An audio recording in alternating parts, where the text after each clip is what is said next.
আমাদের কারখানায় একটা নতুন কারিগর এসছে। ইনি হচ্ছে গজল শিল্পী, সুন্দর মধুর মধুর গজল গায়। সবাই গজলটা শুনবে ও লাইক কমেন্ট শেয়ার করে দেবে। বাবু একটা গজল গাও। আসসালামু আলাইকুম।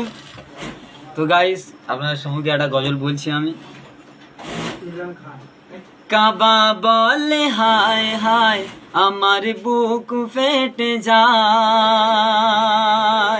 কাবা বলে হায় হায় আমার বুক ফেটে যায়।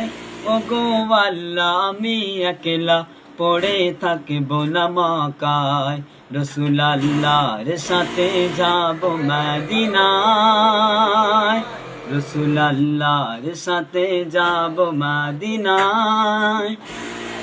অবিচার জুলুমের জ্বালায় আমার নবী চলে যায়, অবিচার জুলুমের জ্বালায় আমার নবী চলে যায়। নবীজির নামাজ পাটি ভিটে মাটি কেঁদে কেঁদে কয়, রসুল আল্লাহর সাথে যাব মদিনায়।